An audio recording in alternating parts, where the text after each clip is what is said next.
नमस्कार दोस्तों, आप देख रहे हैं आरएस न्यूज। मैं हूं रविशंकर। पीएम मोदी जी ने बड़ा स्कैम E20 फ्यूल मिलावट कर दिया।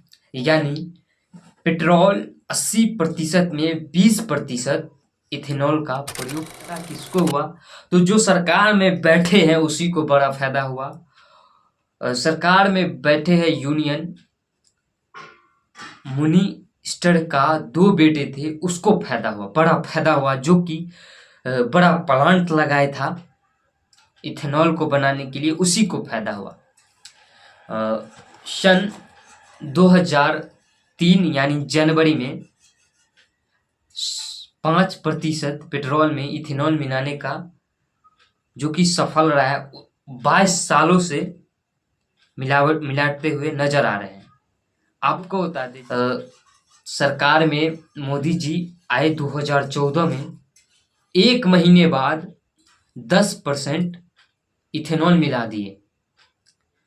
तो अभी तक आम जनता को कोई दिक्कत नहीं होते थे, गाड़ी का शिकायत, गाड़ी का माइलेज, गाड़ी का टंकी। लेकिन फायदा हुआ उसको जो सरकार में बैठे हैं। आपको बताते चले, 2018 में मोदी जी ने एक न्यू टारगेट लिया कि 2018 से 2030 तक हम 20% इथेनॉल मिलाएंगे, जो कि ये सक्सेस नहीं हुआ।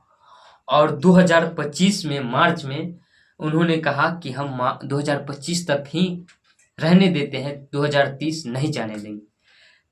इसीलिए कि शिकायत होने लगा। बहुत सारे लोग को आप वीडियो देखे होंगे, कहते हुए नजर आते हैं कि मेरा माइलेज कम गया, 10 था तो 6 हो गया। और कल पेट्रोल भराते थे, अगर मान आज गाड़ी रुक गया, आज कहूँ नहीं गए, तो आधा पेट्रोल हो जाता था और टंकी में जंग लग जाता था। यही शिकायत के कारण रोक दिया, 2030 तक नहीं पहुंच पाया। आपको बताते, जो भारत देश जो विदेशों से पेट्रोल लाते थे, उसमें 2014 तक जो है, उसके बाद हमारे भारत देश को 1.36 लाख करोड़ का बचत हुआ जब से E20 इथेनॉल का प्रयोग करने लगा हमारे सरकार। और आपको बताते चले, आपका क्या हुआ? आपका पेट्रोल का दाम आगे आगे बढ़ते गया, न कम हुआ, लेकिन सरकार को फायदा हो गया। आपको बता दे, उसके बाद लोगों ने आवाज उठाई, जिसके कारण 2014 में इतना बचत हुआ। और विदेशों से जो तेल लाते थे साथियों, उसमें बहुत ही पैसे बचत हो गया मोदी सरकार को। आपको बता दे, मार्च में इन्होंने कहा कि 2030 तक नहीं जा सकता है, 10% पर था तब ठीक था। जहीं 20% इथेनॉल मिलाने का कोशिश किया और बहुत दिन तक चला, तो लोगों ने शिकायत जारी किया और कहा कि माइलेज कम दे रहा है हमारे टंकी में। लेकिन पेट्रोल का दाम बढ़ते जा रहा है दिन प्रतिदिन। ब्राजील ऐसा देश में E27% यानी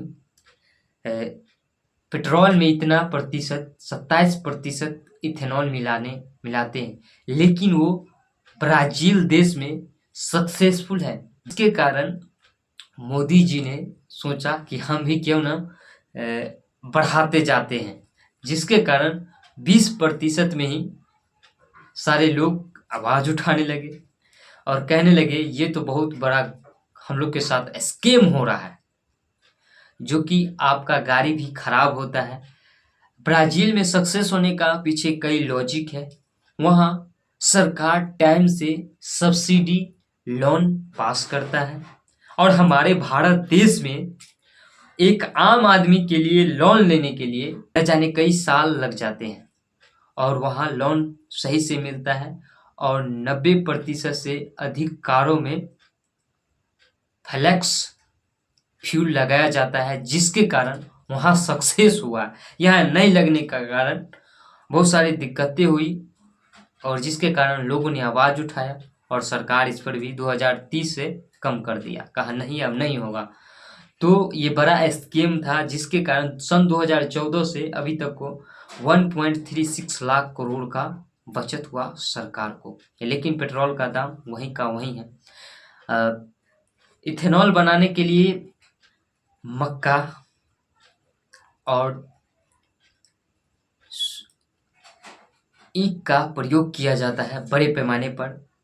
ब्राज़ील ऐसे देशों में सरकार सब्सिडी लोन देते हैं कि आप बड़े पैमाने पर ये सब खेती करिए। फायदा यहाँ भारत में किसको हुआ? तो जो सरकार में बैठे हैं उसको हुआ, आम जनता को तो कुछ नहीं मिला। आपको बता दे, और ये बड़ा स्कैम हुआ जिसके ब्राज़ील देश में ड्राइवर कहता है पेट्रोल के लिए अलग भराना है और इथेनॉल के लिए अलग, ये भराएंगे तो वो नहीं, ये भराएंगे वो नहीं। इथेनॉल में क्या होता है कि जब आप टंकी में तेल डालिएगा, पेट्रोल डालिएगा, तो वो पानी का अवशोषित करता है, वो अपनी ओर खींचता है, सोखता है, जिसके कारण टंकी में जंग लग जाता है। यही बड़ा कारण है। और दूसरा कारण है, में इथेनॉल मिला के आपको देगा तो आपका गाड़ी का माइलेज बिल्कुल कम हो जाएगा और आज आप गाड़ी नहीं चलाइएगा तो कल आपका आधा पेट्रोल हो जाएगा और गाड़ी भी खराब हो जाता है। यही कारण है। और ब्राज़ील ऐसा देश में सक्सेसफुल यही इसी के कारण है कि वहाँ किसान लोग भी पैसा कमा रहे। हमारे भारत देश में सरकार ने कहा कि बहुत पैसा कमाएंगे, लेकिन सरकार और जो बैठे हैं वो बड़े प्लांट खोल दिया और किसान को कुछ नहीं मिला। नहीं बड़े पैमाने पर खेती लगाने को प्लांट मिला, नहीं कुछ मिला। बाकी बात आप इस पर क्या सोचते हैं, अपनी प्रतिक्रिया जरूर दीजिएगा। आप देख रहे थे इस समय रविशंकर की रिपोर्ट। जय हिंद।